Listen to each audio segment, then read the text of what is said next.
Okay.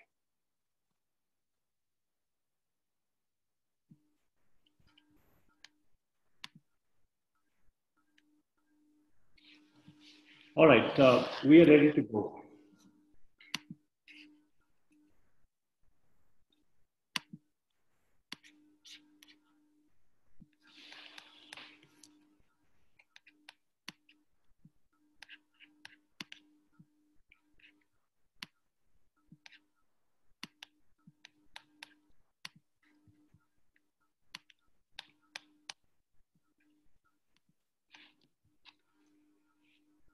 Okay, ladies and gentlemen, I thank you all for your presence during this webinar. I'm extremely grateful to the distinguished speaker panel for making it convenient to be with us this evening. And we expect a very diverse thoughts from your side. At the same time, we are grateful to all the participants who are with us in this knowledge sharing process. And the topic, as you know, is the HR leadership response to COVID-19, with a focus on the employees' well-being and the business continuity. COVID-19, you are better familiar with this terminology and the phenomenon that this is something unprecedented in terms of its direct impact. Worldwide, it has affected more than 2.6 million people, 184,000 deaths, unfortunately. In the context of Pakistan, more than 10,000 people have been affected directly, and I think 224 deaths so far. Apart from the health concern, it has also the economic implications, the job loss.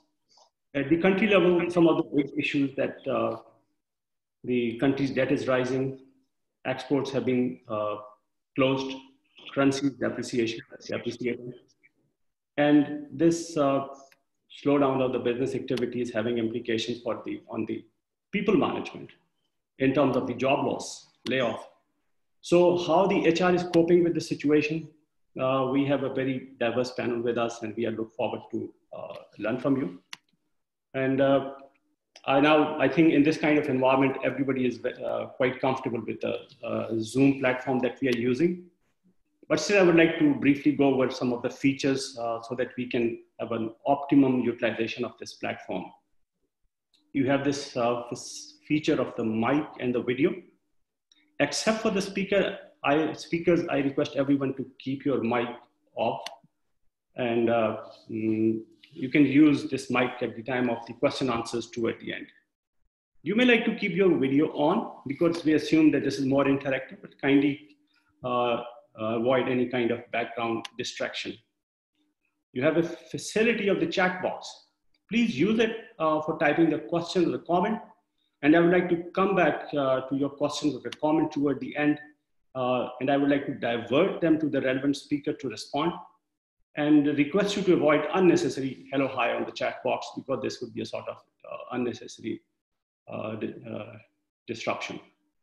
You'll also have a small opinion poll to understand your perception regarding some of the HR competency or the capability. This webinar is being live streamed to the Facebook, and we are also recording it. Two members, the valued members of the Sharm Forum Pakistan, Mr. Saklan Sher and Anam Janjua, are taking the points, and we would like to issue a learning summary within a week time for the benefit of the entire HR fraternity. Some of the people from the different parts of the world, particularly the Europe, Middle East, and Central Asia, are also participating in this webinar.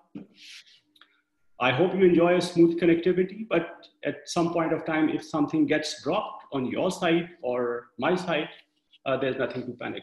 You can reconnect by using the same link or the password or the meeting ID that I have already given you. Still, if there's some issue, please feel free to contact my colleague at 92-332-5095-136. This webinar is taking place from the SHRM Forum platform.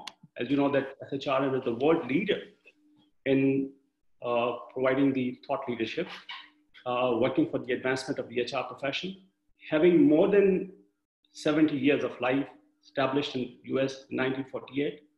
It has got more than 575 chapters within US, 306,000 members in 180 countries, and SHRM forums exist in 21 countries, including Pakistan. SHRM has established a dedicated portal for the coronavirus and the COVID-19 tools that can be required by the HR professionals for effective HR management. This is available on the website. As a routine phenomena, SHRM offers loads of resources in terms of the magazine, HR toolkits, research reports, surveys, sample tools, videos, knowledge centers, newsletters, as shown, connect online community, conferences, e-learning, world largest bookstore, and the vendor directory. So anything that you require in the context of the HR for effective HR management, you can just download, customize it, and start using it. This webinar is approved by the SHRM for 1.5 professional development credits toward SHRM CP and SCP recertification. The activity code is written here. It's 2097DZM. I'm repeating it, 20-97DZM. So those of you who have the certification, they can log on to your recertification app, insert this code, and 1.5 PDCs would be automatically credited to your account. Coming toward the speakers, a very diverse array of speakers with a very diverse background and experience. Mr. Waqar Islam, who is hoping to join us later, because we expected him to give the concluding remarks. He's very vocal about the implications about the COVID phenomena, and particularly the new normal.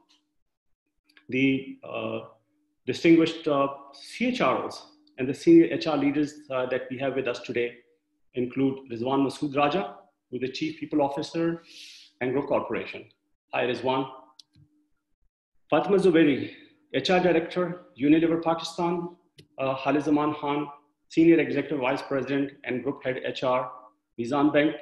Madhiya Khalid, Director HR, Shell Pakistan. Mohammad Rizwan Dalia, Chief People Officer and Company Secretary, K Electric. Faria Salahuddin, Global HR Executive and the Culture Lead, ITI Pakistan. Amjad Iqbal, EVP Talent Management and Culture. And while I was talking to my colleague, and every day we have at least 3-4 hours. Okay. I request everyone to please keep yourself clean. All of us. And then yesterday, this thought came to my mind while I was talking to our colleague.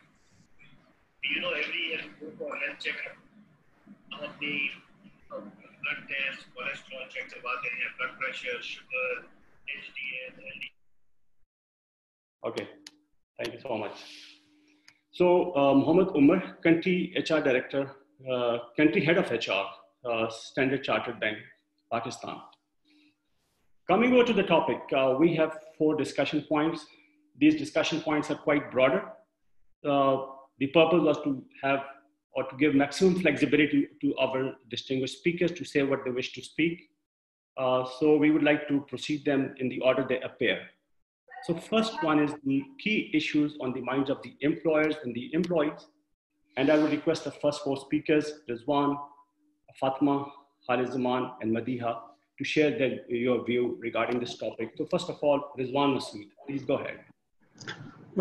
Thank you, Zahid. Thanks for creating this opportunity. So can I share slides or I can't share? Up to you. Otherwise, we are comfortable with the oral conversation because it's a panel discussion, so it would be better. Okay, so I'll just. So I think first we need to understand what is the issue, right? So it's a humanitarian challenge for all of us. As you said, globally 2.6 million got infected right now. I took the number, checked the numbers at 2 o'clock. So there were 2.6 million people who got infected. That's the reported number. So we don't know the actual number. 182,000 people died. 714,000 people recovered. So all these are evolving numbers and evolving situation for all of us. Initially, we were, I think, in a very reactive mode, and we were thinking that this is not for us, this is for somebody else. So I think everyone was in the denial mode. And in the span of month and a half, I think the world changed for all of us. We started coming in terms with new terms in our lives, social distancing, flattening the curve, controlling the R factor, ventilators, droplets, diseases airborne, things like this, right? So we never heard this, and it became unprecedented challenge for all of us as individuals and as managers of corporations, right? So let's, I think, first talk about what are the key things which employer need to address upfront. So at the first phase, right? So as I said, there's a very fine balance between saving the lives and saving the livelihood, or both, right? So every government globally is struggling, be it a first world or third world or a struggling economy. The bigger challenge for them is to really take the decision that stop or start, right? So when and how will they do these things? Lockdown, no lockdown, these are very delicate decisions. Every government is battling and struggling with this. But as corporations, I think the key challenges for all of us is looking at employee health, transition to remote work, employee engagement and working remotely, protecting their jobs, employees' jobs, communication frequently, openly with people, business continuity and operations, increase in long-term viability for the businesses, plan workforce utilization, how to use our resources. I think all these are key questions for us to address as senior leaders in the organizations. On the other hand, what employees are looking at is job security, personal health, childcare, homeschooling, personal finances, remote work, viability of employer. So will our businesses or the companies where they work, they'll stay in business, right? So work-life balance, family health, social isolation.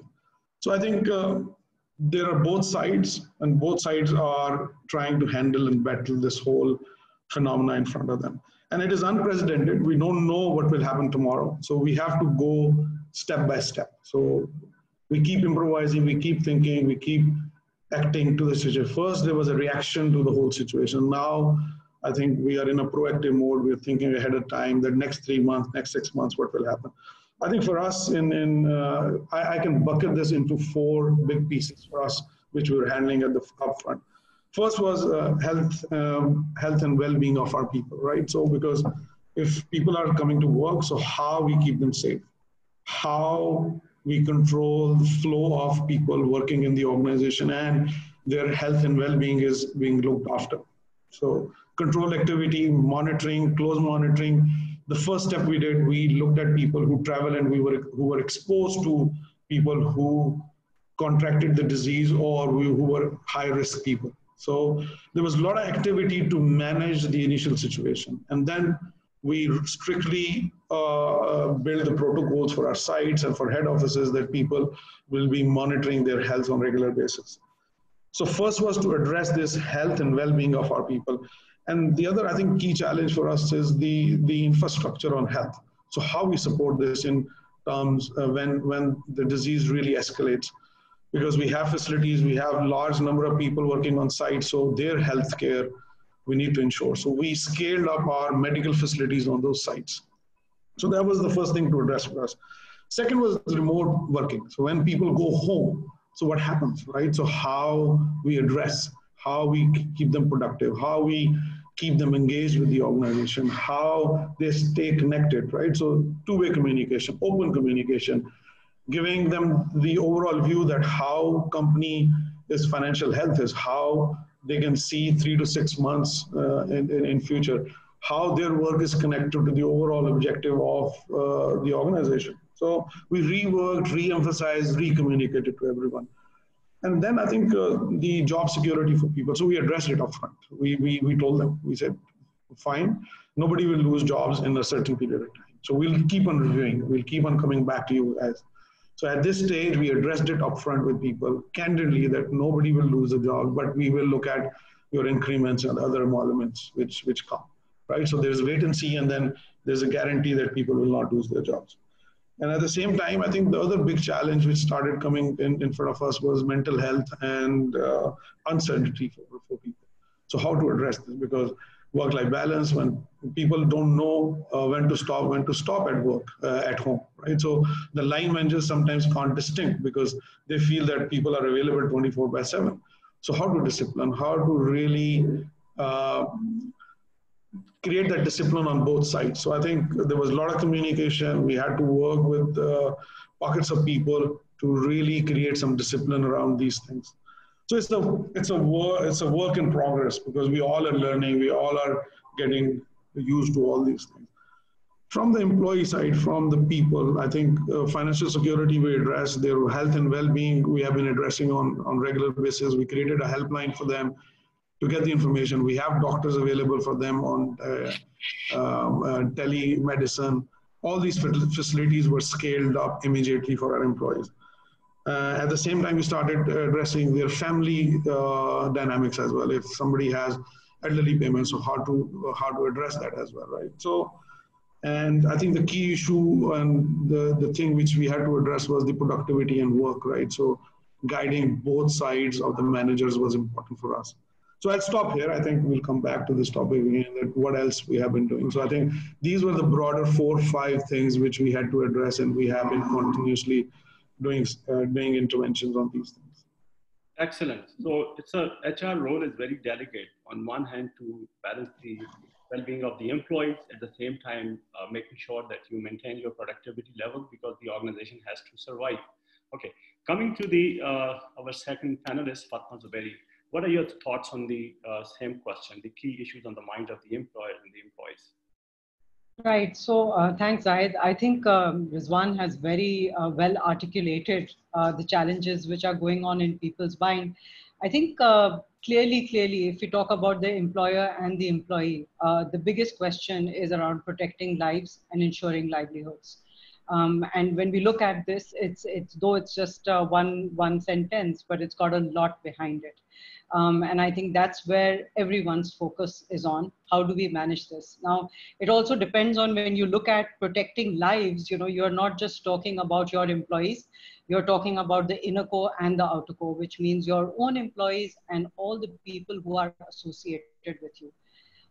In Unilever, we are very lucky that the products that we are selling are COVID core essential products, because of which we have to ensure that our factories run.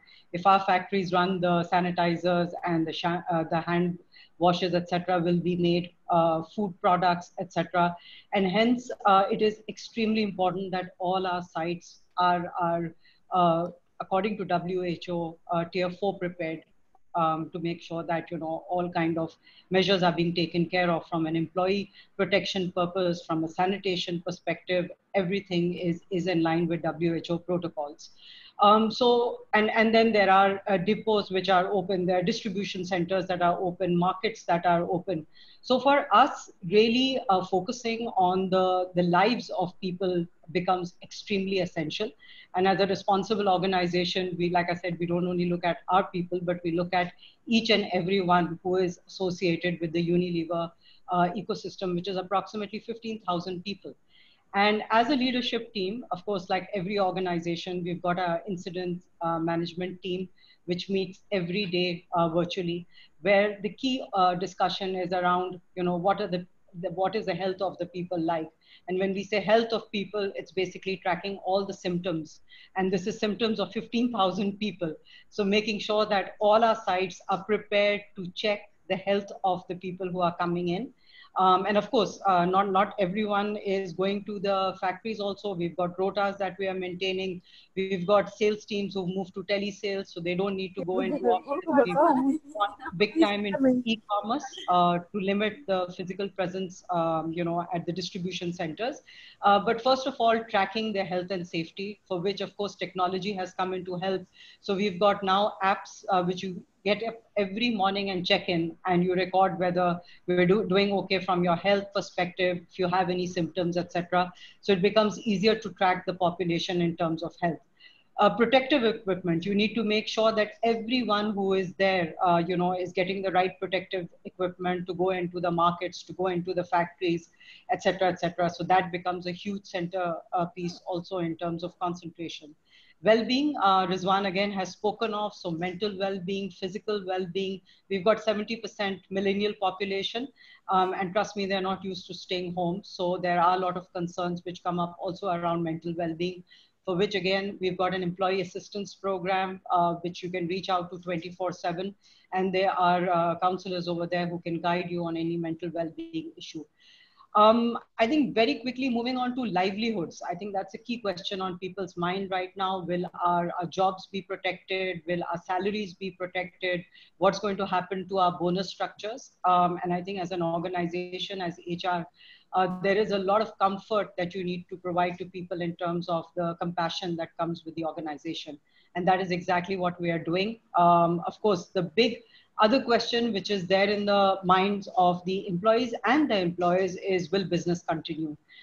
Because business continuity, of course, means the organization continues. And if that organization continues, then livelihoods automatically get protected. So I think at this point in time, to summarize and to give all the other panel members a chance, these would be the two big areas: protecting people's lives and livelihoods and ensuring business continuity. Brilliant. Thank you so much. I think very rightly said that the two key concerns. And I would like to ask Khalid Zaman to give some more insight in terms of, because Fatma has already spotted the key areas. So Khalid, what are your thoughts on this? First of all, thank you, Zahid. Are you listening to me? My Yeah. voice is clear. Yeah, it's clear. First of all, thank you for giving me an opportunity. I think both panelists have covered the perspective. So I will not go into the detail what is COVID-19 and everything. I think I am representing an industry which is fall under the category of essential services. So whether we want to work or not, we want to work. This is not our management decision. We have to do it because the banking system is critical for the entire country or entire world. Because if the banking system is working, you do make payments to the vendors and for economy, for the welfare and everything. So we have to work. So there was no choice for us. And I think the raw material we are dealing, our raw material is currency notes. So the currency note attracts the maximum virus. So you can imagine we have to deal with the currency notes, which are very dangerous for the human being, but we have to do it. So the decision what we have made, like as a senior management team, what we have done, we have to open the branches. We have 12,000 plus employees and having presence in more than 250 cities across Pakistan, from Karachi to Gilgit. So what we have done, we have all the opportunities to work from, especially I'm talking from the senior leadership team, to work from home, to use VPN as well.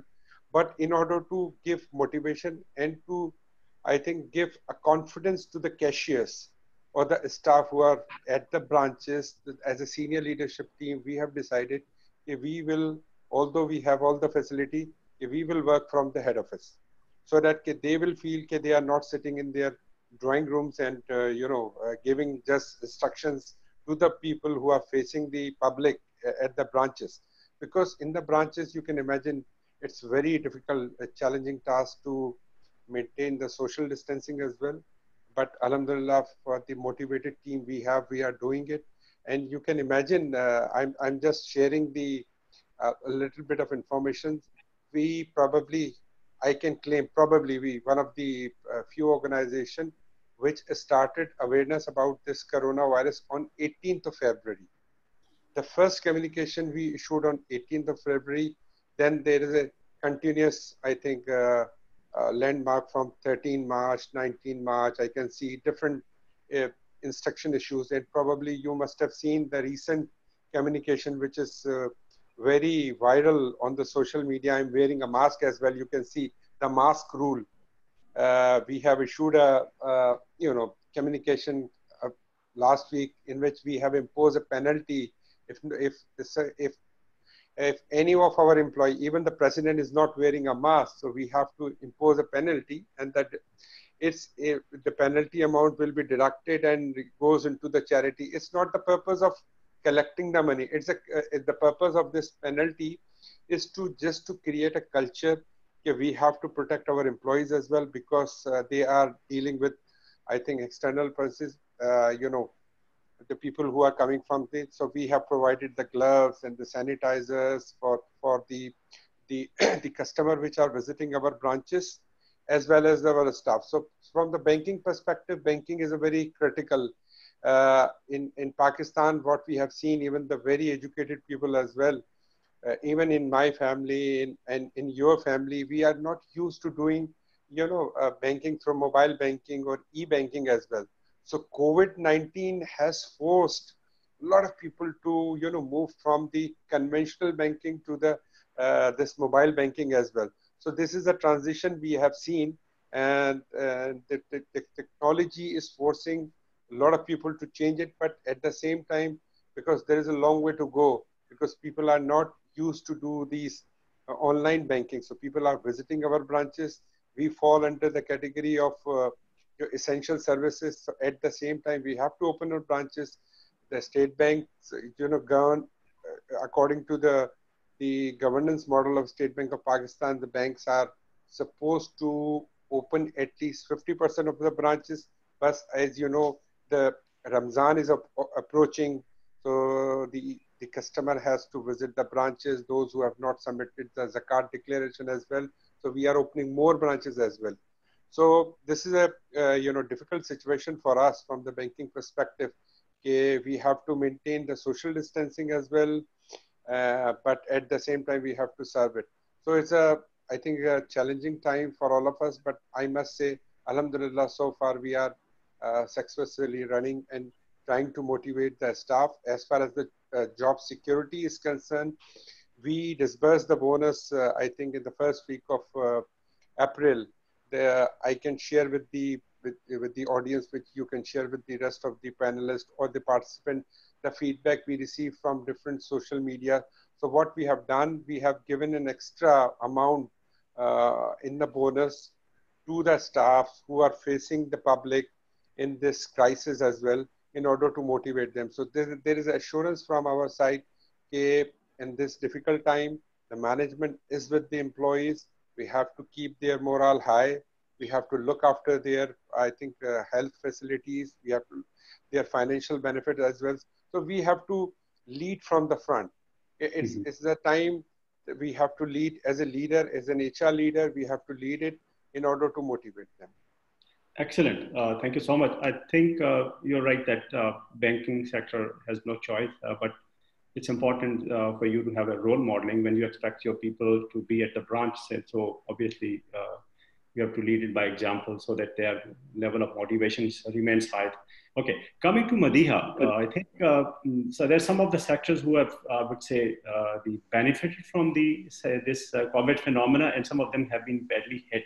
So oil and gas sector, how this is being, obviously everybody has a perception that this is one of the worst affected sector because of this phenomena, but we would like to know more about its, okay, so Madiha, what are your thoughts on it?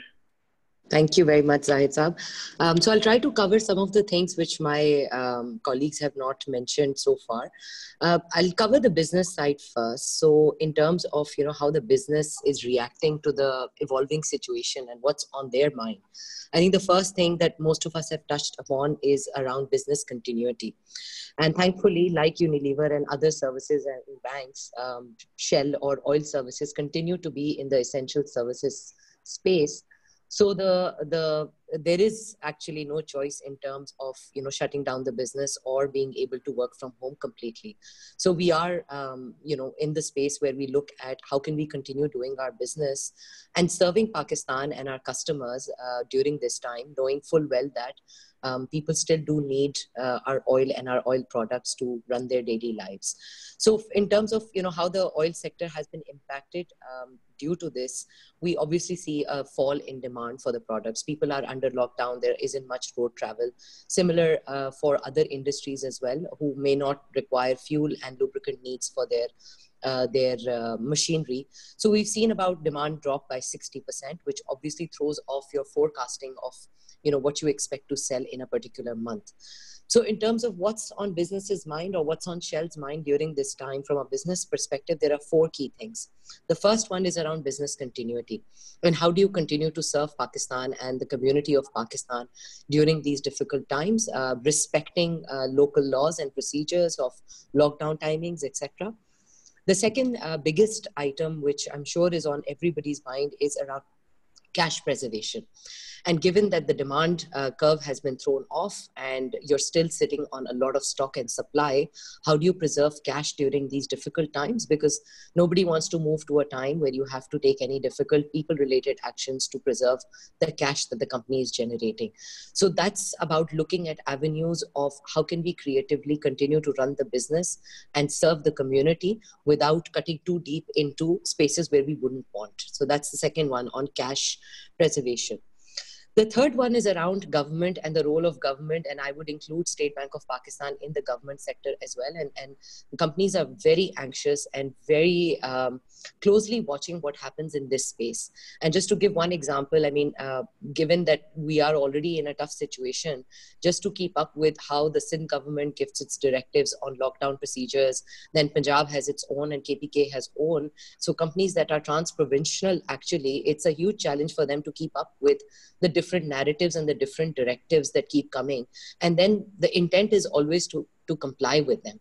But then the compliance all across the company in different cities also becomes difficult. From a state bank perspective, the companies are very keen to see what financial relief can the state bank offer the company so that they remain afloat during these difficult times. And the last one, very quickly, is around what does the new normal look like? And I do believe that from a company's point of view, we will have to look at the traditional ways of running an office, the real estate that you'll have, and the kind of investment you'll need in actually having physical presence of offices versus moving towards a world where we are more physically distant and virtual. On the employee side, I think enough has been said, but if I were to summarize, there are two main things on employees' mind, at least for people in Shell. The first one is around health. And health in Pakistan, it's interesting when I speak to my global colleagues, you always hear about health for the employee and maybe the immediate family. But in Pakistan, it's also about your distant relatives and people who you may not meet for 10 years, but just the virtue of the extended family is quite large. So that in itself also poses a lot of health and mental stress for people, hearing about different relatives and,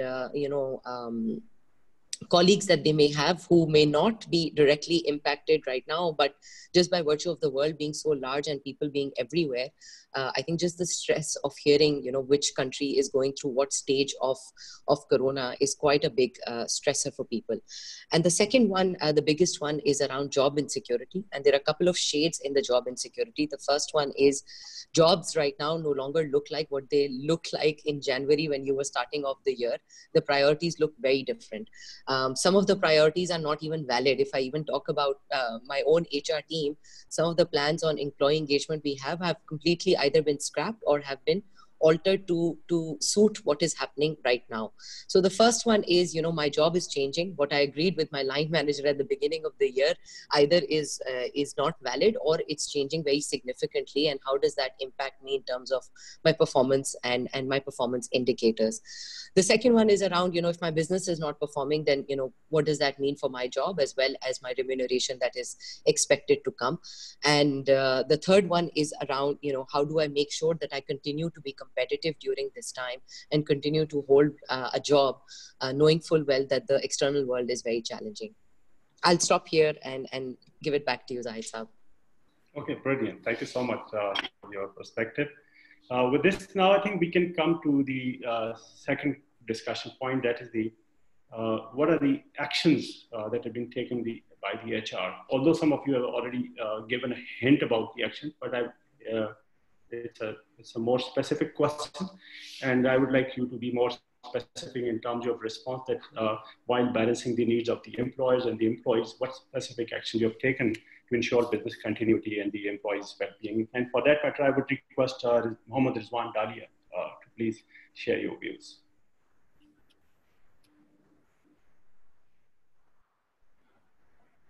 Assalamu alaikum everyone, and thank you Zahid for this opportunity and arranging all this. So I'll try to start with some perspective and then go on to the topic. So when we talk about numbers, so yes, 180,000 deaths and 2.6 million infected.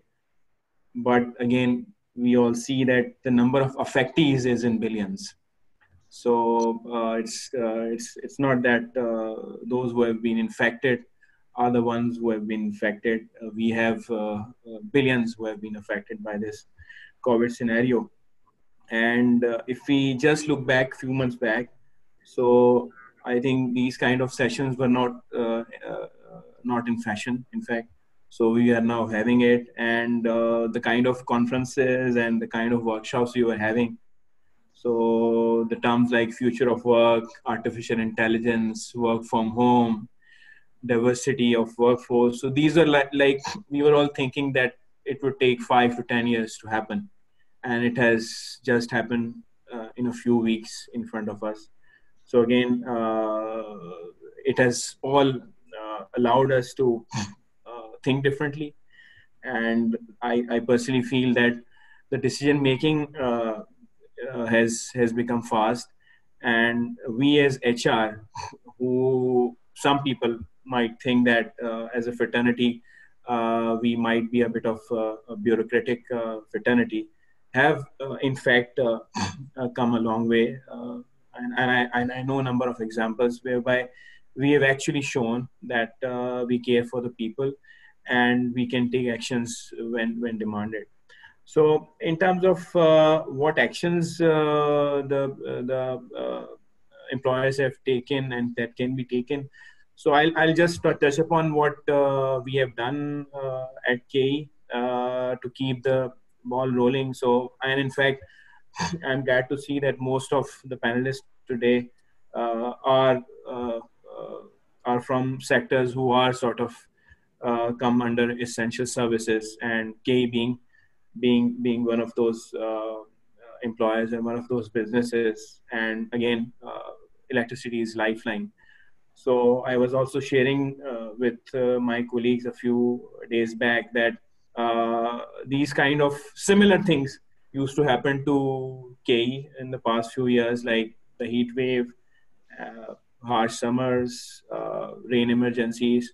So luckily, we were in a way quite a bit prepared, and with our business continuity plans ready in some way. So it did not take much of a time to react to the situation. And when it all happened, so actually in those days, we were actually on some sort of a mock or testing out the whole situation. And when the lockdown actually happened, so it started off with the meeting of our CEO with the chief minister, and he actually asked my CEO that uh, would you be able to maintain 100% road shed free Karachi if I lock down? And obviously, the answer had to be yes. We did not have any choice. But Alhamdulillah, the whole team has stepped up, and we have, Alhamdulillah, managed it very well so far. So again, I'll not repeat what the other panelists have said, but in terms of keeping the people working and to keep the city lit, yes, we have given hardship to people who are actually facing the customers, who are actually in the field, exposing themselves as well. But they are not doing it at the cost of their health, and they've been provided with every kind of equipment that is recommended uh, by our medical team. So, Alhamdulillah, they're operating in that scenario. But still, since we feel that they're doing a difficult job, so we have given them sort of a hardship allowance to take care of, to just recognize that they are doing the job efficiently during these difficult days. A couple of more things which I think are very important, and from a perspective of connectivity, is the communication and engagement. So, and I think most of other people must also be doing it, but we have increased the interaction with the employees. So if some department used to have one town hall every quarter or half year, so we are doing it on a more frequent basis. And this technology is helping us a lot achieving that objective. We are having webinars with individual members of the leadership so that people can connect with them individually, ask any question that they may have, and the personal touch is not lost. However, at the same point in time, it's also important to keep those engaged who do not have these kind of facilities of webinars or attending the town halls through digital means. So we have actually started personal phone calls from the senior employees and leadership. So on a daily basis, I get a list of employees whom I have to give personal calls. So I give, and not only I am doing it, my CEO is doing it as well. So we consciously, on a religious basis, make those personal calls during the day, ask them about their health, their well-being, and appreciate them about their work, and ask for them that if any of the facilities which is required, any of the equipment which is required for them to have to save them from this COVID, if there is any thing which is they do not have it. So I think that is I've actually started enjoying those calls. So that's going on pretty well, and I think this is an intervention which I personally feel very good about. So and we are actually by this way not losing the personal touch that we used to have earlier. Uh, uh, Again, the employee engagement surveys that normally all employers do as a formal exercise every year. So we have started conducting pulse surveys on a very short notice. So that is also giving us a good pulse of how employees are feeling, and we are not waiting for the actual moment at some point in the year where we will conduct that kind of a survey. So there are short surveys coming up every few days to get to know how people are feeling, and just to give them an opportunity to share their feelings with us. If they have any comments, they can share with us, and trying to improve whatever their needs are during those days. We are also having wellness sessions, and we have actually had one today as well. So whereby we are inviting mental well-being experts, psychiatrists from the market, and let them talk to our people, and whatever questions they have during those days where everybody is under lockdown and not able to go out for their routine activities. So that is something we are doing on a regular basis now. So these are the things which are actually we are doing at our end to keep our people engaged, and just showing them that we are with them, and we have not left them out, and we are concerned for them. And one more thing I liked about Khalid Zaman said that the leadership is operating from head office. So yes, we can work from home 7 days a week, 24 hours a day, but it's still uh, uh, as a symbol of solidarity with our people, and just to make sure that they also do not feel that we are 100% working from home. So occasionally, with keeping all precautions intact, so the head office senior leadership who are stationed here, so we are also coming here and trying to operate as normal as possible. So just to show them that they are not alone while fighting out this thing. And I'm sure our customers are also feeling that with the police and healthcare workers around taking and the bank workers especially who are taking this challenge with a brave face. So the KE people are also not behind. So I'll stop here, and then maybe we can discuss further when there are comments or question or other questions. But this is very interesting to know that making a good combination of the financial and the non-financial rewards, and that too, while staying in the or emotionally connecting with the people. That's very, very important, I think, in this time of crisis.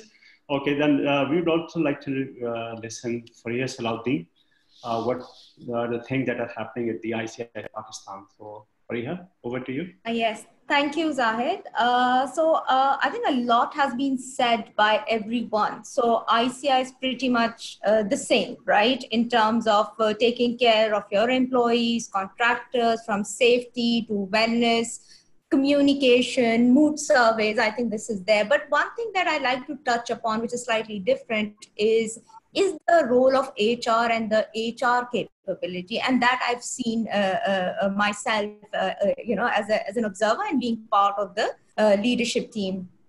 So one is, very quickly, HR had to collaborate with EHS, with the admins, with legal, with communication, which was really not about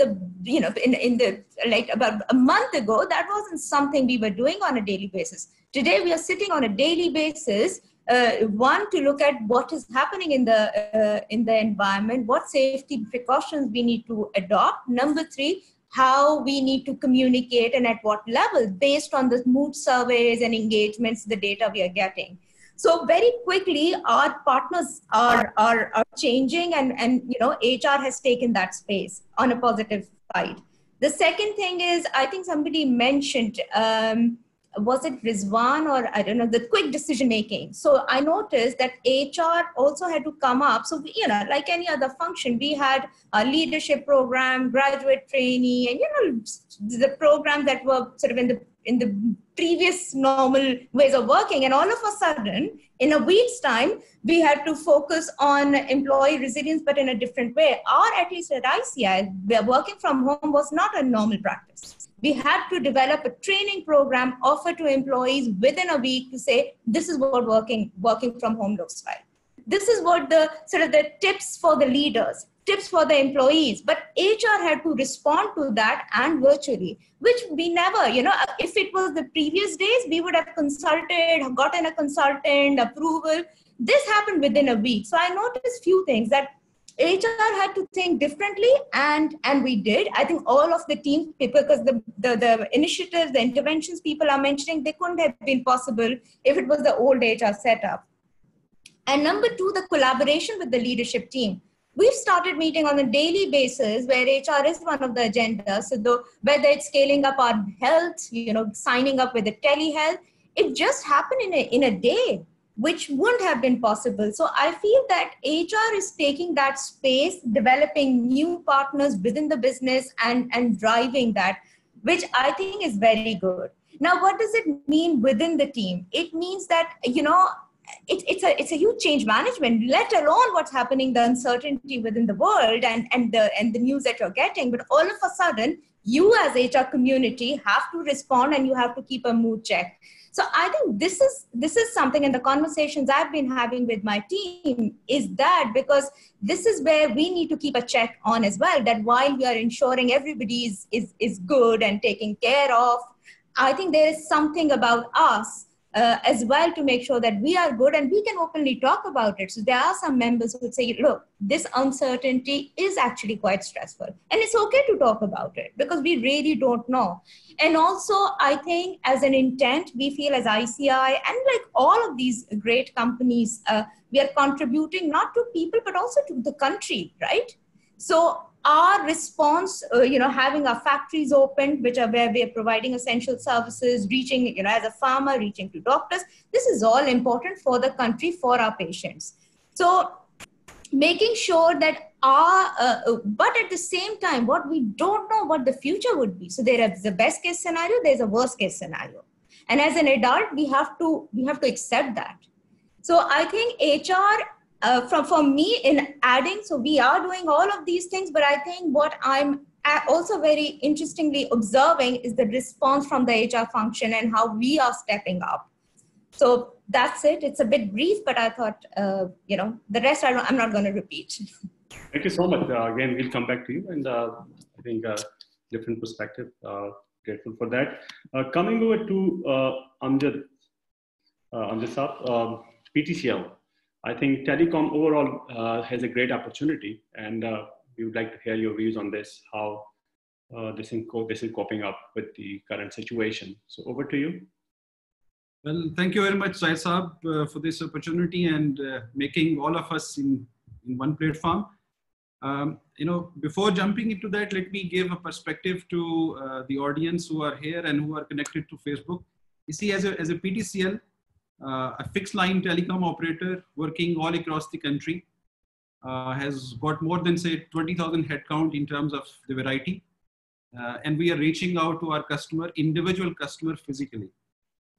You're right, since we are into multiple businesses, so some of the businesses are directly beneficiary of this complete COVID, and some are being obviously negatively impacted the way other industries and organizations have been. As an organization, obviously, if I was to now reflect and take you through the initiatives that we took and the approaches that we have adopted to make sure that we still complement our business as a HR team and make sure that they are enabled for the businesses. So from that perspective, I'll in a way divide this complete arena into 4 eras or 4 phases for that matter. For example, right on February 26th, when Pakistan was in a way hit with first case, this is where we actually got somehow into shock that yes, it is coming to us now as well. Earlier, we were of this opinion that probably this will go right and left and we would be safe, but somehow on 26th February, we got hit and we were in a shock, and we started realizing that now we are also the party to this.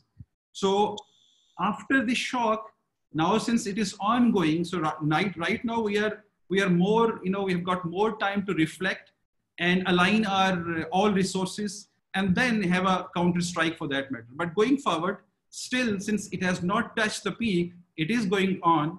So therefore, this means more to come. So therefore, we have to be prepared more, and then we will reach maybe a year down the lines or 6 months down the line, the new arrival, which we call as a new normal.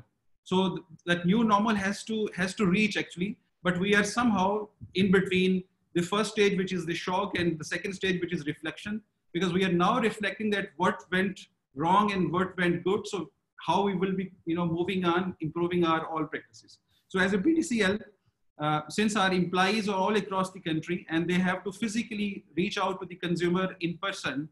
So therefore, from that perspective, if I look at some of the actions that, we have taken from well-being's perspective.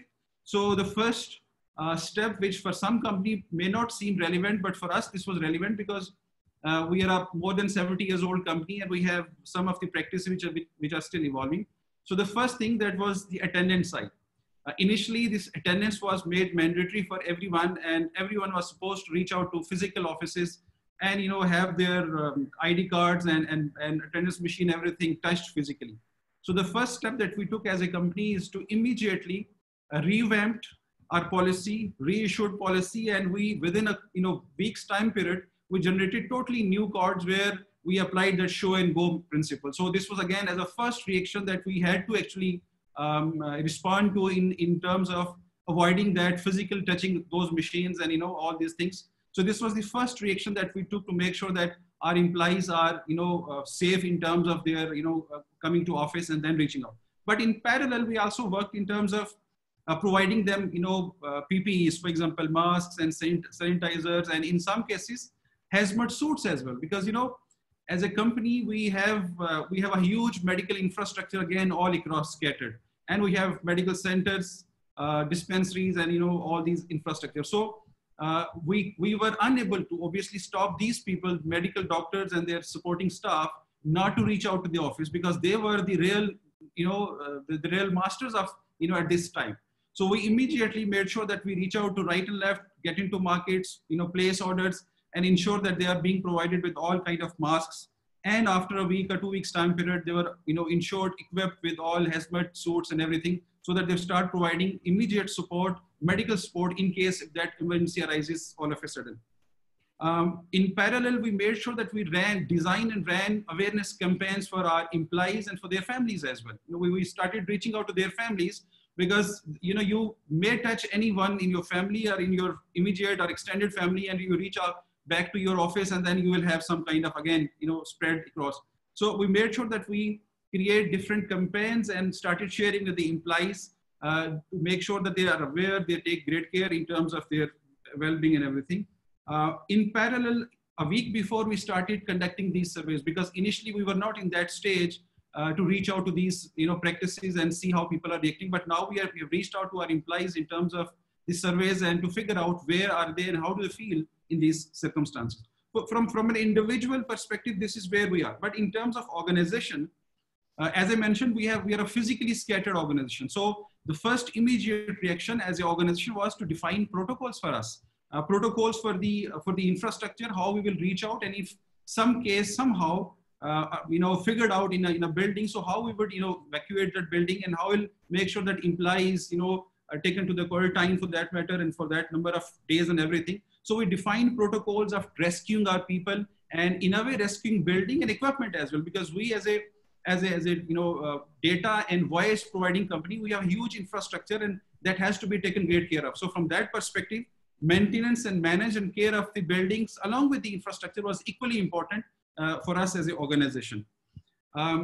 Yes, we defined work from home after a week or 2 weeks time period, but initially we had challenges because a company where you have very less percentage in terms of millennials, telling them and explaining them all these digital platforms and explaining that how to use, say, Microsoft Teams or Facebook at Work or Zoom or all these, the communication and collaboration tool was a challenge. So we made sure that we immediately designed some kind of a learning interventions, and we throw these interventions to our employees so that they learn and they start using that.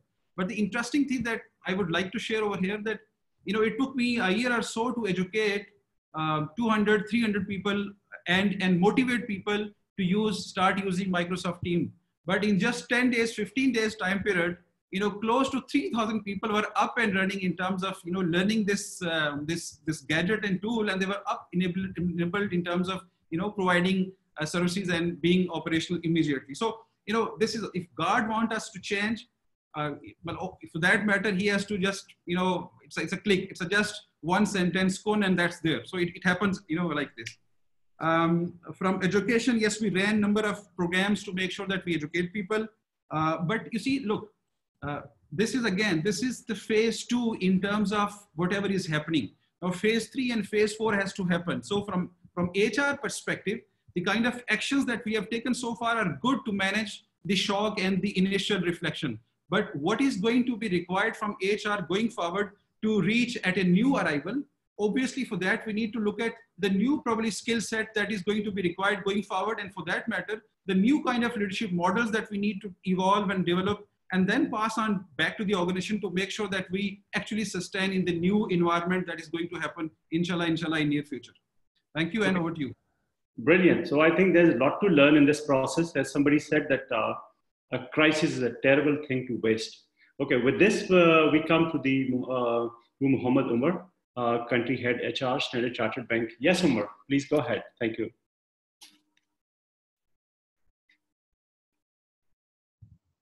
Andy, thank Hello, you. are you there?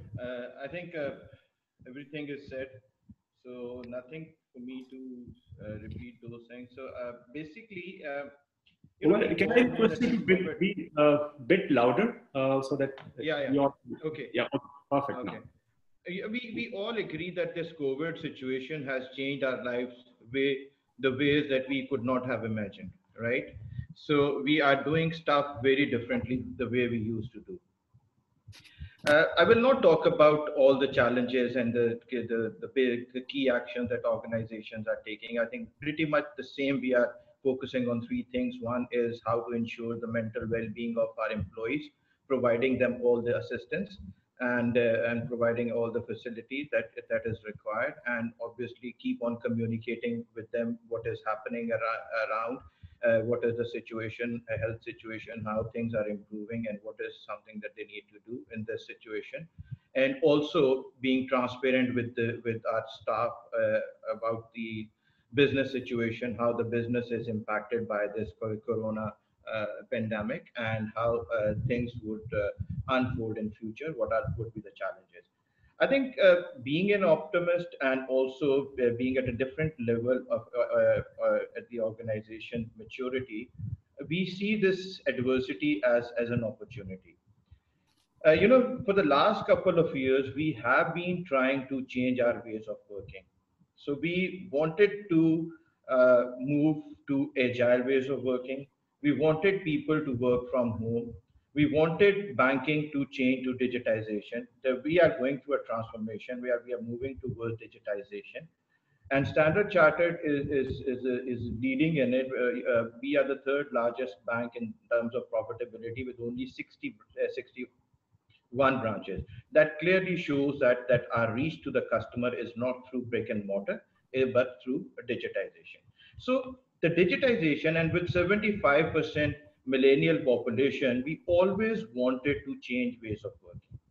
I think this is a great opportunity for us. Apart from the crisis situation, the opportunity that we see is how to embed those ways of working that we wanted to adopt for the last 2 years. For example, we wanted people to work from home, flexible working. We wanted them to be agile, right? We have world-class learning platforms. We wanted them to upskill at their own convenience and at their own pace.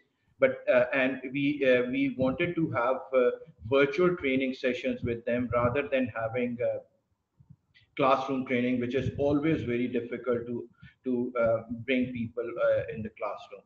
I think this opportunity, this crisis gives us as an opportunity. Now, if you look at what we are doing, so more than 60% of our people are working from home, right, or staying at home.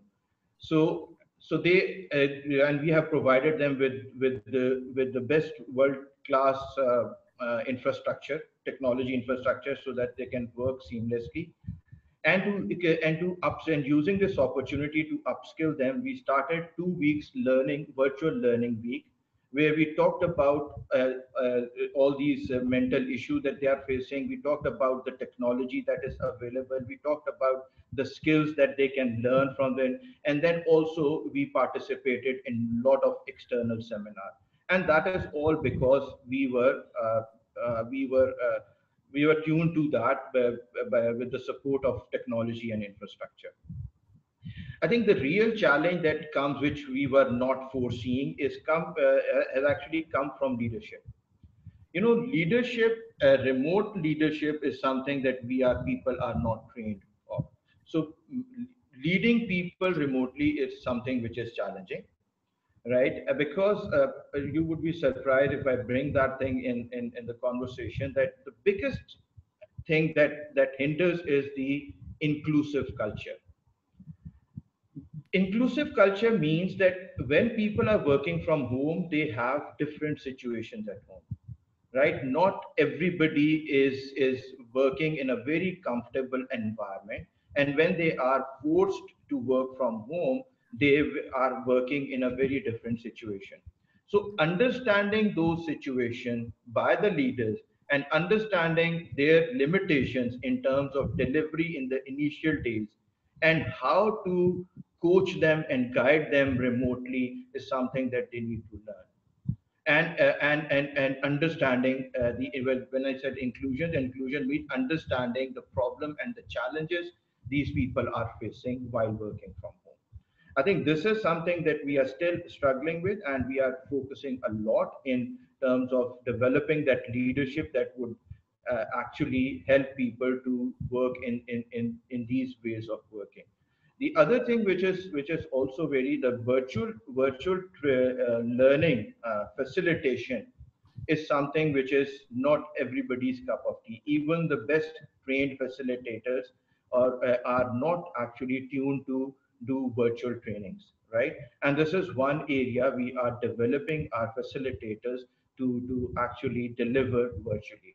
So these are the things that we are doing, apart from whatever all my colleagues said, that ensuring that people are safe, healthy, they have everything available to deliver what they are supposed to deliver. They don't feel uncomfortable or uncertain about the situation. They should not be fearful of their jobs, and we provide them their job security. There's a very clear-cut communication from the top management that nobody will be laid off in Corona situation, right? And even the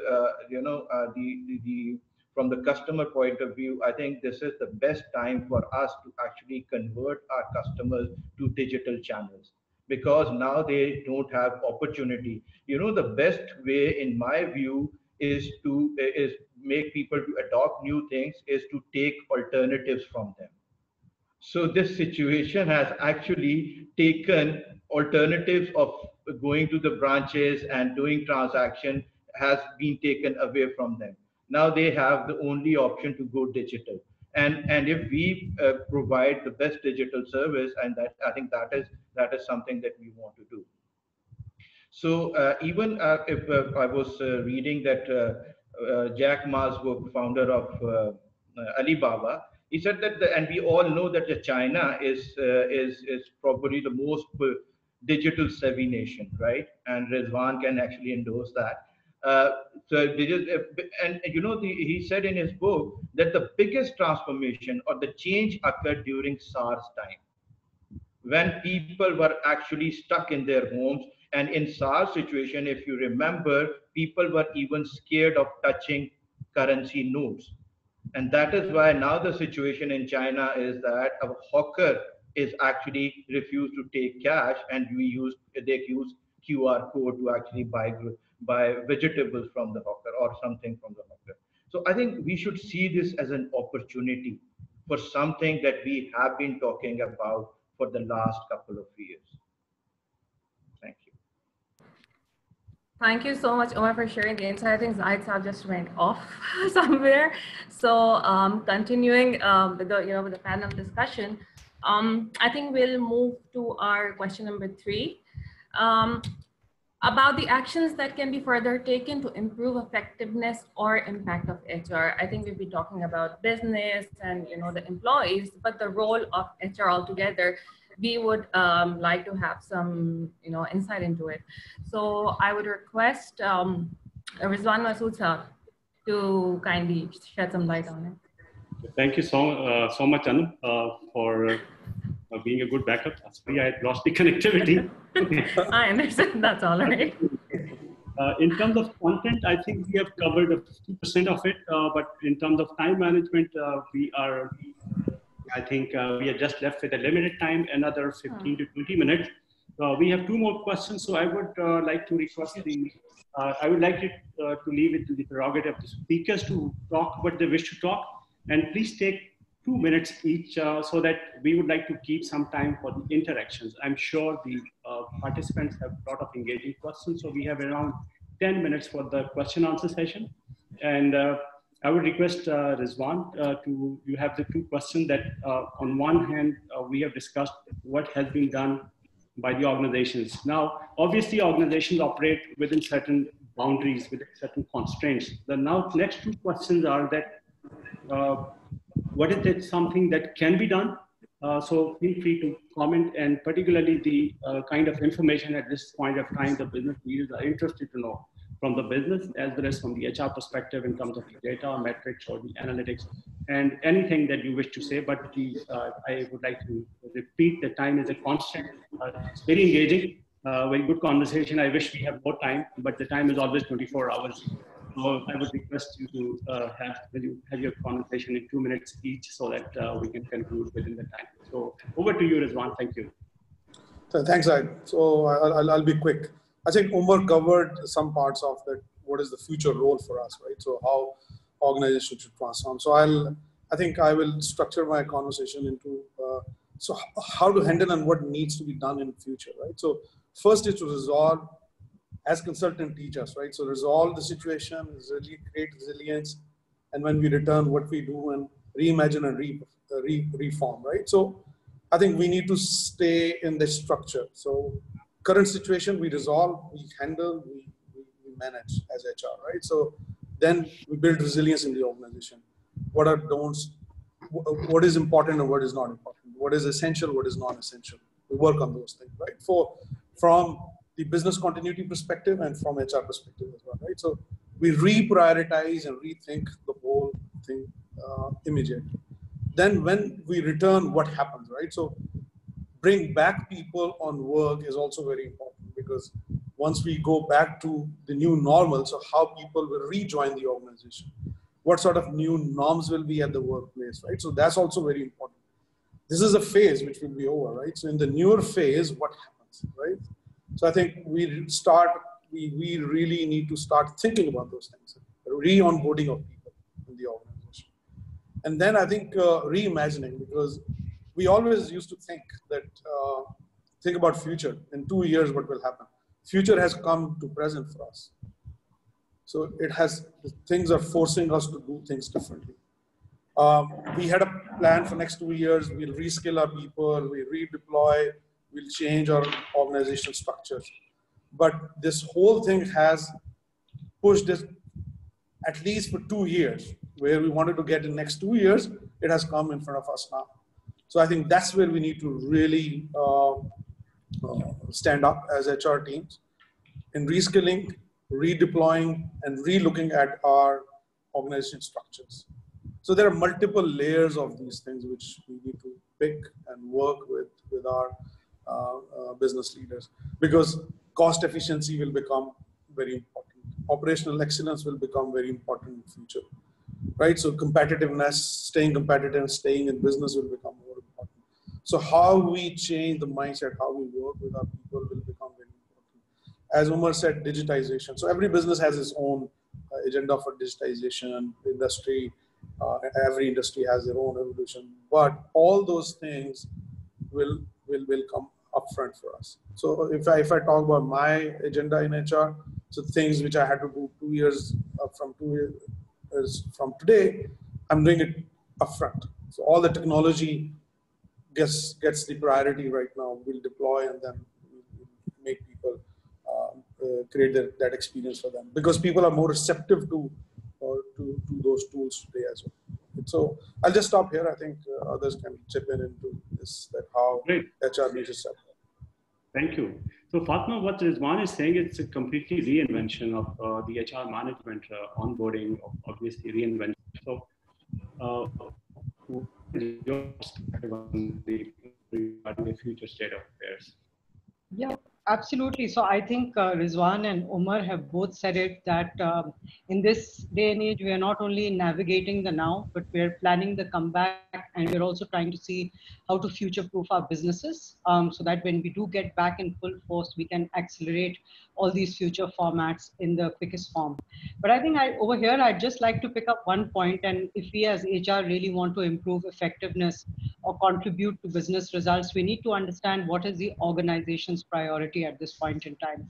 So for example, in Unilever, and Madhya was also talking about it, we've called out some COVID repivot plans in which there are 5 focus areas: people, supply, demand, cash, and communities.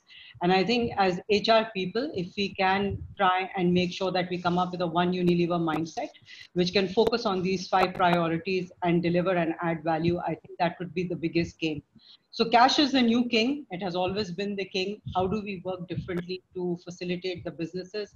In Unilever, we are looking at resource deployment in a huge way. So we are moving people from areas where there is not enough work happening to relevant growth spaces. We've completely stopped hiring. And we're looking at how to redeploy people so that overheads can be managed and we actually facilitate the business in managing discretionary spends at this time of crisis. In terms of our learning, we're saying we are going completely agile. So our motto is that same effectiveness, which is 100% effectiveness, but at 25% cost. So we've not stopped our learning. We've just changed the interventions. We've changed the formats, and we're keeping people very well engaged, again, with a future lens on the future proofing of the skills that we need to do. I think moods of the business, something that continues to be very high in terms of agile adoption. So we're looking at a totally different approach wherever we have extra resources and we've got high impact projects. We have created Scrum teams, which is the agile methodology to work. And we have got our teams to work on value added projects so that we can fast track delivery in those areas. And we make sure, again, that we are really helping the businesses. I think Always on Leadership Connect is a huge role that we need to take on our shoulders in this time, and the engagement activities that we need to continue to maintain with the employees and the families, because it will help in navigating now, it will help in the plan of the coming back and always in the future. So a lot of different cadences have been set up for listening in, for wider Leadership Connect to bring out the more empathetic side of leadership. And I think last but not the least, we should not forget our communities at this point in time. So HR has a huge role to play as far as communities go. Unilever has made a contribution of approximately 200 million rupees to the community in the form of care packs, in the form of hospital equipment, etc., that we are supplying. But we're taking a slightly more inclusive approach. So we are going to the unsung heroes. Our Walls is doing active campaigns around the police on the street, which is fighting the summer and still serving us. Sanitation drives for the transgender communities, care packs, washing stations at railway. And very happy to say that HR is actually stewarding many of these projects along with the business. So really, whatever is business priority right now, I think that's what HR needs to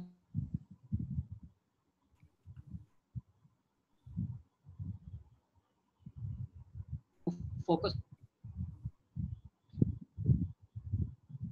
on. And trust me, management of overheads in a very prudent eyes for this. Hello. Okay, thank you so much. So what seems from your conversation is that I think it's quite in line with the article by The Economist that it's the CHRO is going to make or break the company. So there's a tremendous responsibility in terms of the future resumption of the business. Okay, Khalid, any thought that you would like to share with regards to the coming scenario?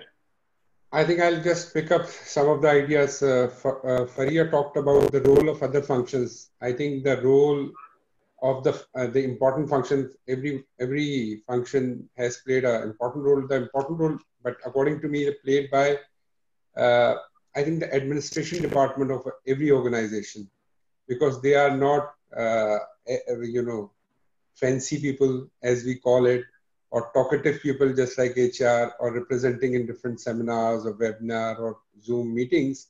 But the administrative people, administration departments in every organization played an important role, because providing all these facilities to branches, to factories, to everywhere is primarily the responsibility of administration and the security department. So they, because, in the past we used to, HR people devise a lot of reward strategy, engagement survey, all these things. These are all soft things.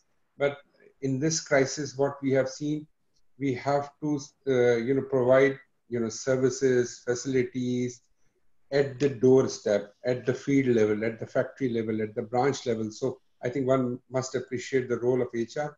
And the second point, which Omar and Fatma have already touched upon, but I think the learning has, I think I must use dramatically, significantly changed. I can just give you just an idea.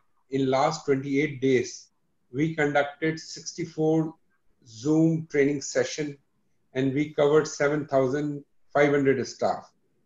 So because 50% of the branches are closed, staff are at home. So what we thought to, utilize this as an opportunity to provide them training. So this is an area, I think it was a learning process for the trainer, for the training department, for the participants. We have to inculcate the, I think, discipline, how to attend a meeting, how to raise a question. So it's all learning process. It's very quick, as most of the participants said. And that's it. I just want to finish so that everybody will, say their point of view as well. So you talked about the learning. And I think I was trying to divert from the question, and I would like to pick up the lead from your conversation and ask Madiha. Madiha, I hope you're comfortable to respond to it. In one of the sessions in a SHRM conference in Las Vegas, one of the companies, GSK, their director HR said that we not only share the success stories in our organization, but we also share the failed stories, because that is also part of learning, and we want the other people not to repeat the failed experiences. So Madiha, would you like to respond to this question, that in terms of learning, whenever you practice something, it doesn't work. So what should be a mechanism to spread it in the organizations? I know it is unanticipated questions, but if you're comfortable, you can respond to it. No worries. I can take a stab at it, and I have a distinguished panel here who can jump in if I'm not able to address it. So indeed, I think given the times as well, learning and being agile is going to be one of the key skills for the businesses and HR leaders to have. And the only way to do learning the best is to make sure that whatever you're learning, you're able to implement it and get feedback, so that when things don't go the way they are expected to go, you can also course correct yourself. The other interesting thing about learning from failures right now is that given the time that we are in, this is not something that anybody had ever prepared for. And there's no one to blame, meaning you can't blame the government, you can't blame your policy makers, your HR folks, or the business folks, because we never imagined a world where we would have a pandemic that would impact almost anyone and everyone. Why I say that is that whatever you do is uncharted territory at this point in time. Some things will work and some things will hit the mark in terms of what you're trying to achieve, but a lot of it will be learning from failures. On a lighter note, if I share an example, we were getting feedback from our staff around making sure that our engagements, while they cover the business part, they should also be a little bit informal, because people are working from home and would like to hear from the leadership around how are they coping with the work from home scenario. So we kept a virtual chai with all our staff, and we shared what we're watching on Netflix and what we're cooking and how we're keeping the kids busy, etc. And we thought, oh, wonderful, you know, we acted on the feedback, and people must have really enjoyed it. And so the next connect that we had feedback from some of the teams to say that I wish the leadership would talk more about the business rather than sharing what they're watching on Netflix. So again, going back to learning from failures, I think the one skill that's needed for business folks as well as HR folks right now is the ability to be agile and the ability to act quickly. And when you do act quickly and it's an uncharted territory, not to be too hard on yourself and take it as a learning and move forward. I don't know, Zahid Saab, if I've been able to answer your question. Perfect. I completely agree with you. Zahid, can I talk about this? Yeah, go ahead. Sure. Thank you so much, Madiha. Welcome. Yeah, go ahead. Omar, you wish to say something?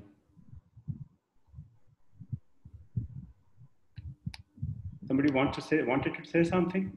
Yeah. On the speak? Yeah. Okay. Yeah, exactly. I wanted to actually talk about learning from mistake.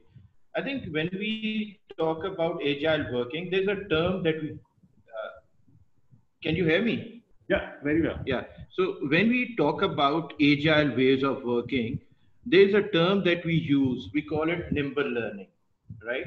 Nimble learning means learning from your mistakes and improve upon that, right? So you cannot be called yourself agile unless you don't develop this learning, nimble learning quality in your people, right? So learning from mistake is something which is very critical to be agile at the workplace. Brilliant. Thank you so much. Okay. So coming to... I just have one comment on this. Yeah. Is that I think this is with your permission, of course, that this is a scenario or a situation where actually the whole leadership and the CEOs are actually allowing HR to make small mistakes while they are experimenting a number of things. So previously you had to go through longer processes, and in fact a number of question marks around a number of activities that HR would be doing. So I personally feel that this is a scenario whereby the HR has taken over some space, and we are actually able to experiment a few new things, and actually are given an opportunity in that way to make a few mistakes during the way, and some things will prove to be good. So I personally feel that this is an opportunity for us to make small mistakes, but at the same time, the experiments or new things which we always wanted to do. We always wanted to go from formal to informal, as far as most of the HR is concerned. So that is something which is actually happening automatically. So that's my point of view on this. Great. So I think we'll utilize the rest of the time for the question answer that have been asked in the chat box because the time is very limited. And officially, our time is going to finish at 5:30. Is what was promised. But those of you who feel comfortable, I know it's not an obligation. Those of you who feel comfortable may like to be there for till 45. Otherwise, if you have some prior commitments, so feel free to exit at 5:30. Okay, one of the questions, and that I would request Fariha. I know Fariha, it is unanticipated, but one of the audience has asked that during the course of the working from home, one of the issues that they face is the micromanagement from the supervisor, where they're very much intrusive about what is happening. Maybe they're more concerned about that something is happening or not. So this is one question, and the question related to it, not exactly by the same person, but some different person. He or she is asking that, what is the differentiator between a productivity indicator and the activity indicator? So somebody is doing something, so how do you come to know that something really being asked, being delivered? So I would like to have the response of Fariha and Amjad Iqbal. So Fariha, please go ahead. Yeah, so I think very, very good question. And so I agree. And why is it happening? We have to understand, at least I can say from experience, like I said, we had to offer training programs. It wasn't a natural sort of in our DNA, in ICI, until this happened, that to work from home. And you're right, different leadership journeys reacted differently. So there was an element with certain groups that, are people working, constantly checking in, and lots of sort of meetings in the calendar. So like I said, I think as we're talking about, HR is playing a very critical role. So one, at least I can share what we've done. We've covered this in our training sessions. Number two, because we meet on a daily basis with the leadership team. When this came out, we highlighted that, look, it's happening in pockets, and I think you need to be careful and coach your young managers, particularly the young managers, that look, it's okay to let go because you need to trust people. Third thing that helped us is the mood survey. So again, in pockets where people were very open and candid, they shared this. I think the good thing is the leaders, when they saw those survey and the feedback, they reacted themselves. They said, oh, we did not know, because sometimes it can be a blind spot. So I think that is on micromanagement and how we are. I'm not saying it's a journey, right? So we're not 100% like everybody saying it's not there, but I think we're sort of doing it very well. And lastly, leadership walk the talk. So we don't do late calls. We don't have any. I mean, as EMT, we know that we switch off at 6 o'clock latest. And that's it. No emails later, no messages later. So I think there's a bit of a walk the talk. The second thing is about the difference between productivity and activity. That's huge. Again, it's a journey. I think, again, you see the leaders reacting differently. The mature ones has to focus on the output. Activity means nothing if it doesn't drive into something. And so again, it's about the maturity and being comfortable with not having somebody around and still expecting the results. Hope this answers the question. Okay, brilliant. So moving from the same lead, I would like to ask Amjad Saab, because Amjad Iqbal leads with the learning. I think he's responsible for the overall culture and the talent. How do you see the learning portfolio being impacted positively or negatively in terms of the allocation of the funds, obviously, and the exposure that the people get during the normal course? Or do you see any shift in the type of the learning, Amjad Iqbal? Thank you, Zahid Saab. Yes, absolutely. And I'll build on what Fariha was just talking about, because that's going to be a connect. You see, some of the real test as of now for a leader who is a micromanager and who is a strategic leader is actually being witnessed, and it's actually being demonstrated nowadays. Those who used to micromanage, right, they don't have now liberty, and for that matter, practicality, possible aspect to go out and, make sure that their team members are being micromanaged. So now, from a HR's perspective and from a learning perspective, HR has a greater role now to play, even number of times. Why? Because now we need to teach and explain our managers, and may that be at a senior level or at a beginner level, we need to explain them how to manage teams remotely, how to delegate stuff, and then again make sure that you also get things delivered as in parallel.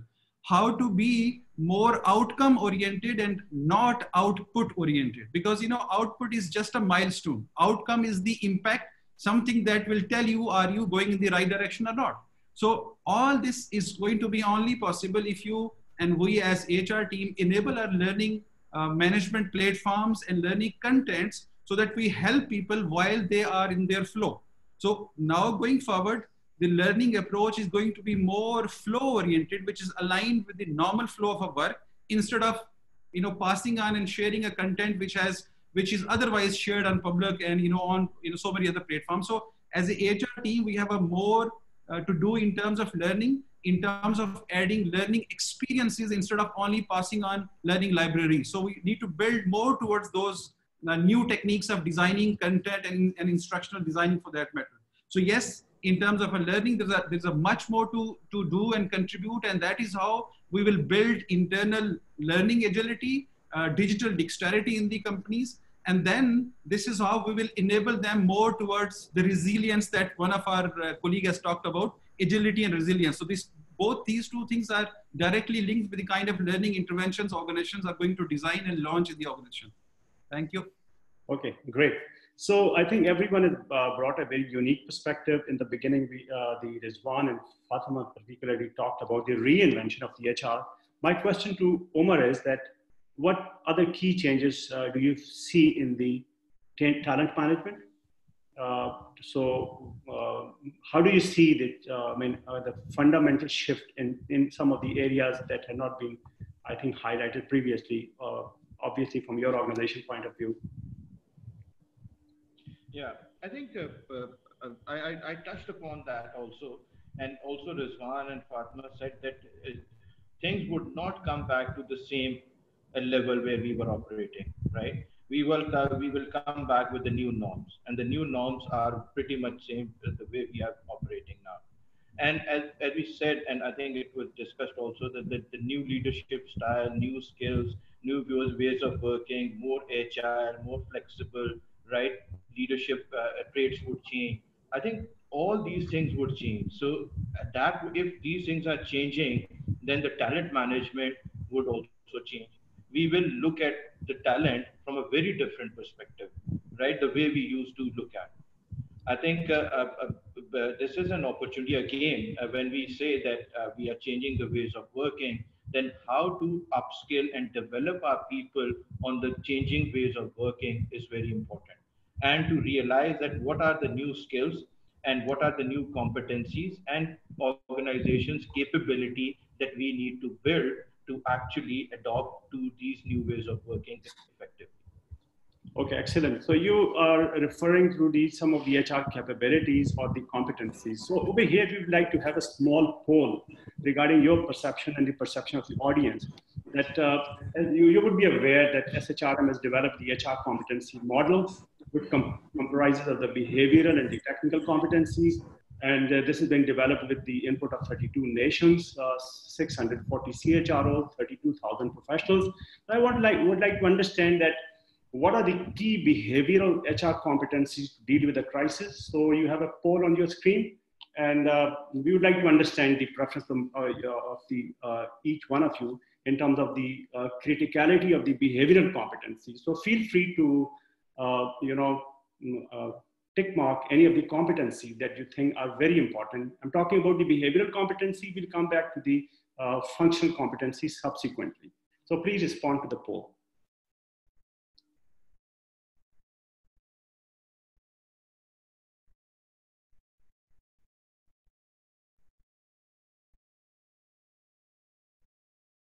Okay, everyone is requested to attempt the poll.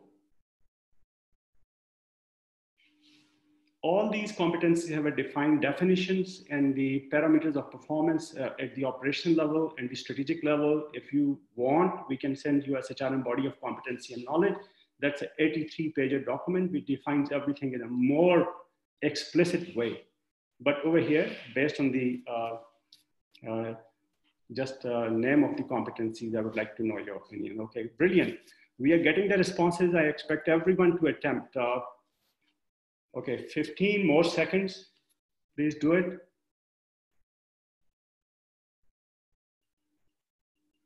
All right. Go ahead, go ahead. Thank you.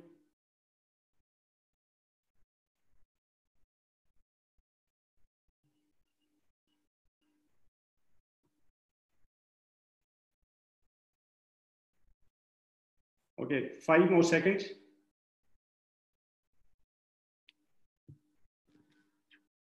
Okay, I'm going to end the poll and go to the next question. Would like to share with you the result also. Okay, this is the result. I think out of 48 people who have polled, at least 41 say that leadership and navigation is the first and foremost competency. And the communication skills with your people is the second most important competency. All right, I would like to go to the second question. And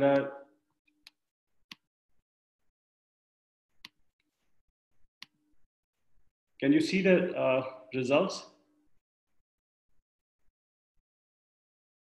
Okay, so now I hope you attempted the second question also. That was the key functional competencies. So in terms of the functional competency, your employee engagement and retention is the number one, topmost identified.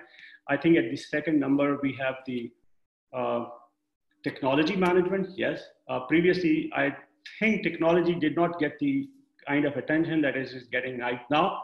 And this is evident from the proficiency in dealing with the Zoom, because previously when we used to do this webinar, there was a lot of discomfort, but now I think everybody is comfortable. And HR strategic planning, this is the third competency. And if you, as I said earlier, you want to have more information, please let us know and we'll be happy to provide the standards of performance which the SHRM has developed for the strategic and the operational HR people.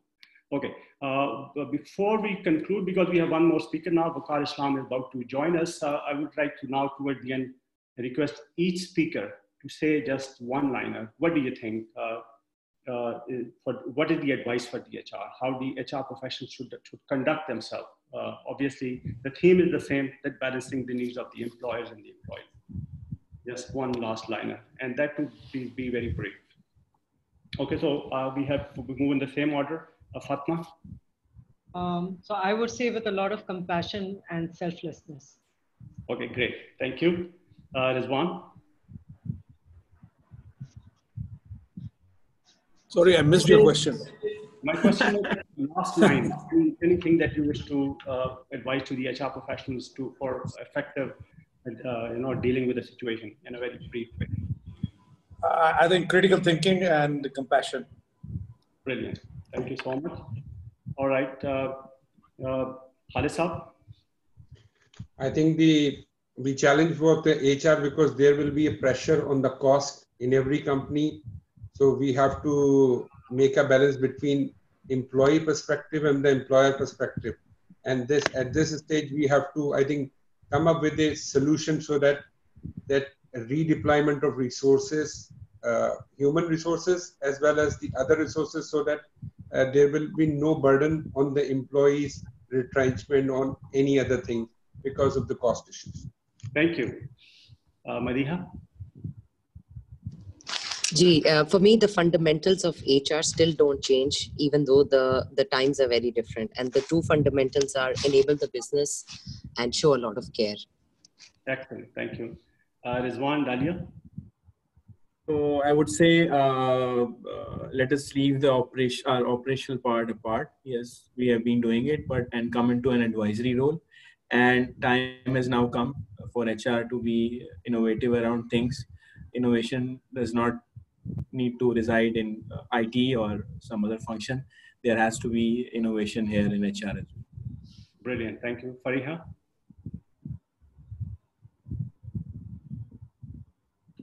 Yes, Fariha? We can't hear you. Amjad Saab? Sir, well-being is first and business is second. All right. Thank you. And Mohammad Umar?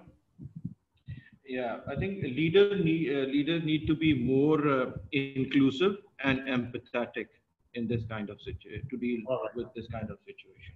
Thank you so much for your final wordings. And now we would like to hear Mr. Waqar Islam for 5 to 7 minutes regarding the, the new normal.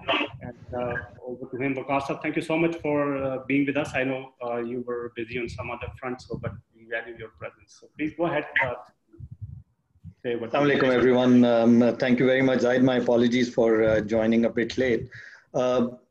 So, I mean, I see quite a few top HR professionals sitting here, so really not much for me to bring more value to what possibly has been discussed already. But I'll share more like my perspective, and some of it is very possible is a slightly contrarian perspective to what you hear.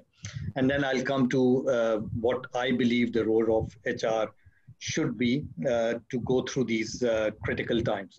I think first is to understand, and there are a few critical questions, and I believe HR as an organization has a very strong role to play in communicating to the people about the real situation. But before that, an understanding we developed on the situation itself.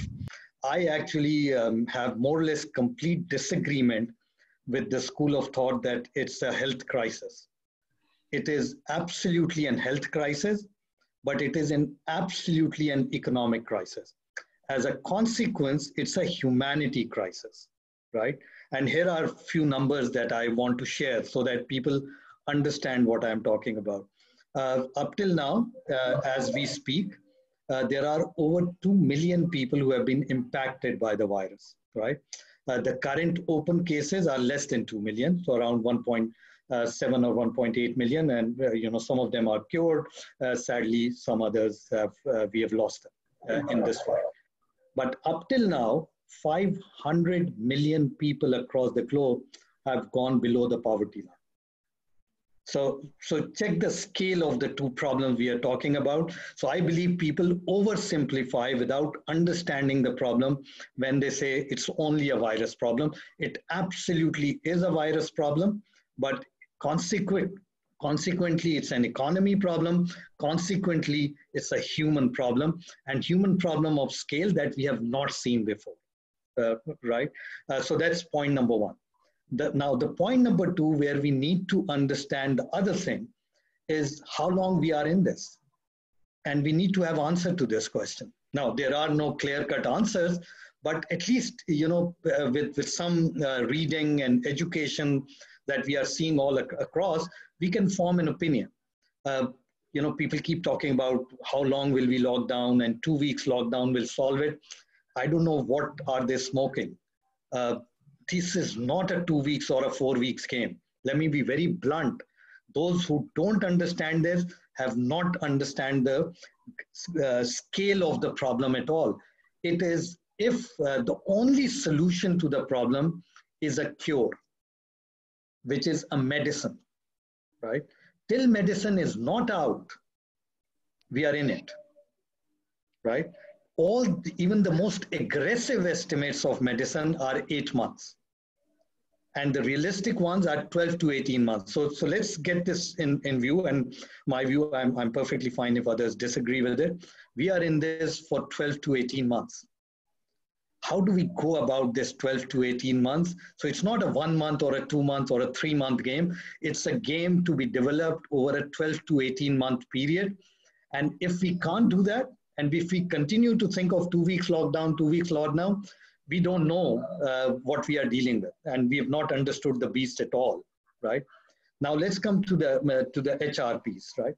I believe if there is one department or one function which helps us go through these critical times, that is HR. right? Businesses will do what they need to do, but the empathy piece, of course, will come from HR. But a lot of the things on how to make sure that people deal with it in the right way will also need to come from HR. And a lot of it will change. So you talked about new normal. So to me, the new normal for the next 12, 18 months is what I call social distancing. And I wrote an article in Business Recorder on the topic as well. The social distancing, like it or not, is a new normal. And we are talking about 12 to 18 months. 12 to 18 months, till we have a cure, we are not shaking hands. We are not hugging each other. We'll possibly not be doing the typical hug during the Eid congregation. Sounds dramatic, but most likely it is true. We wouldn't have thought about it 5 weeks ago, but it is true. It has happened, right? So how do you make sure that you create a lifestyle, more or less, over a period of 12 to 18 months and develop practices, good practices, which takes you beyond 18 months? And that's a challenge, right? As a CEO, the biggest challenge I was facing even pre-pandemic, if you like, was, because of the pace of changes that we've been seeing around the world, whatever I'm doing, will it be relevant 5 years down the road? And if I knew the answer, great. If I didn't know, or if I was not sure, I was in trouble. But think about it, in 5 weeks' time, it's so much different that if you're not anticipating what will be a normal tomorrow, and I'm talking about 24 hours down the road, you can't plan anything. We were in a board meeting day before yesterday where we were trying to make an assessment of where the dollar is going to be, right? And my CFO, group CFO, who deals with hundreds of millions of dollars worth of business, based on his input from the bank, said, come what may, it will not go down below 160. So that's the estimate we should go with. Guess what? 18 hours later, the rupee was trading at 159.60. So, it's so different. So you need to anticipate and you need to make changes. So what are the things in my view which should change from an HR perspective? And HR, in my view, needs to lead those changes in every organization. And these are much more relevant to economies like ours than possibly to the Western or more developed economy, but it is a chance for us to leapfrog and be aligned to their good HR practices as well.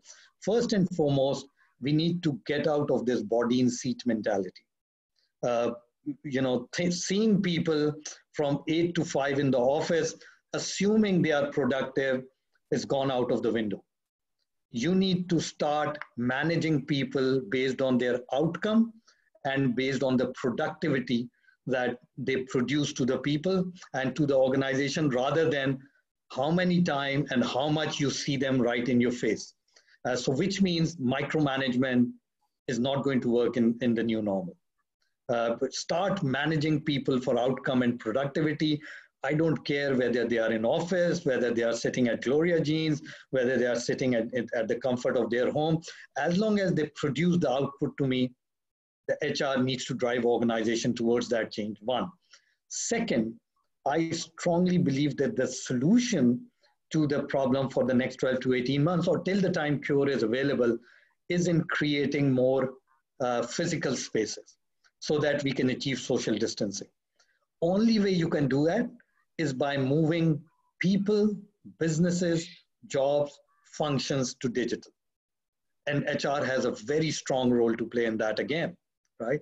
You need to evaluate everybody in your organization, in your functions, and the work that they do. Whatever can move to digital, move it to digital. And do it as fast as possible so that you create physical spaces in the organization, in the physical world, to maintain social distancing over a period of time. And I continue to repeat, we are not talking about 2 weeks lockdown. We are not talking about 4 weeks lockdown. This is a 12 to 18 months work, or hopefully I pray earlier if the cure is found. So that's the second thing where, you move organizations towards digital, give businesses the confidence that from an HR viewpoint, you can manage people for outcome and productivity. The third point is to work with people very closely and reskill them. Reskill them for a new digital world. I personally don't think, so I've written in another article, I think three kind of organization, individual countries will emerge out of this. First is those who will lead the change to a new normal. They will define the new normal. They'll come up with new ideas. They'll be adaptive to change, etc., etc. So those will be a leader, which is typically the case in any such scenario. The second will be adaptive organization, individual countries will say, yeah, I'm not willing to be a leader, I'm not willing to experiment, but I'm very happy to follow if someone else takes a lead. But at least they'll be adaptive. So that's the second kind of companies, countries, and individuals that will emerge out of this. And third will be those who will be yearning to go back to pre-March. And they'll say, no, I mean, it's the physical world where my first and last love was, please let me go back. I can more or less say with confidence, let's start writing their obituaries. They will become irrelevant to our societies, to the communities, and to the global economies. And that's where HR needs to play a role. So when you talk about reskilling your people, please think about what are the skills that will be needed. Many skills will be thrown out of the window. Ask people to know them so that they learn, but beyond that, forget about them. Reskill them, upskill them. Every organization, so that's the other opportunity we have. You talk to any organization, be it the banks, be it the factories, be it the businesses, be it large corporates, telcos, whatever, right? And ask them, has this impacted the productivity of your people? And everyone is saying, yes, there is a slowdown, the business has gone down, and each one will have a varying degree. But just for argument's sake, let's say, 30% of our productivity has come down because of the slowdown. And possibly that's a realistic number, I would say. In some cases, it is even more. But just for argument's sake, we say 30% work has slowed down, hence 30% productivity is available, right? So imagine an organization of 100 people, which has 30% less work and hence 30% free people. That means the organization has 30 free people available to do some other work and to reskill themselves. You need to know who they are. And then you need to work on a development plan for them, put some of them for some of the other ones to make sure that they start doing innovative work, maybe start producing some work for the business so that they can be a leader in the new normal. So know the productivity level of your people. Whoever is free, please don't let them sit at home, give them work, reskill them, right? And my last point on the role HR can play is about building hope in all this. There's a lot of hopelessness which has been created. In adversity, there is always an opportunity. I can continue to say that this is bad. I don't know what will happen. So let me tell you, in last 5 weeks, what I have personally observed in this country, right?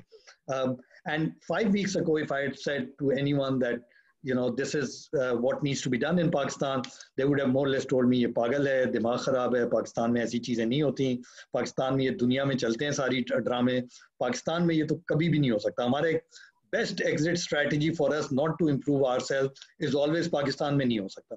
So what has happened in Pakistan, right? In Pakistan, suddenly we are working digital.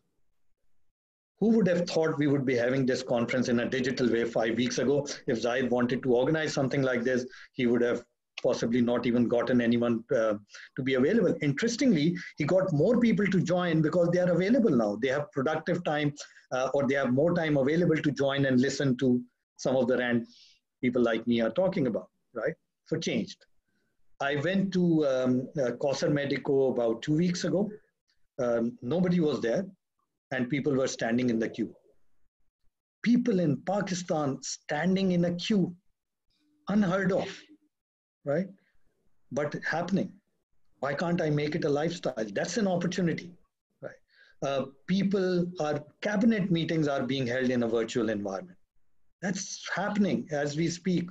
Would not have possible five weeks ago or 6 weeks ago. These are the changes which are available. HR needs to go to every individual with a lot of empathy and find out opportunities that are there by using HR's productive time, which is now available, and driving business strategies forward. Don't wait for work to come to you.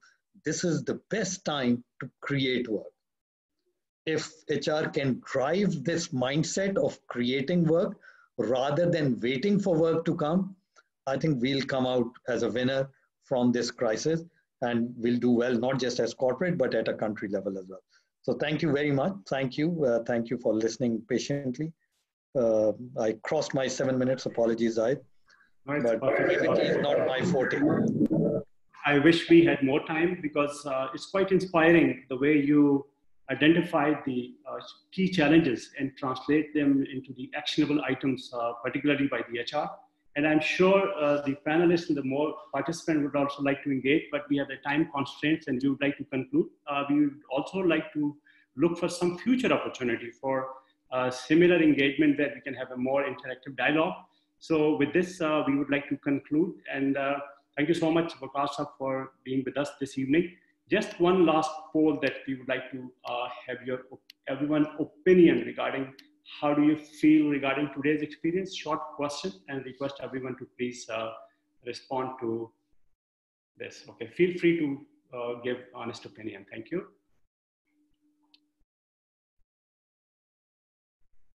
All right, 10 more seconds. Okay, 5 seconds. Right. Okay, 3, 2, 1.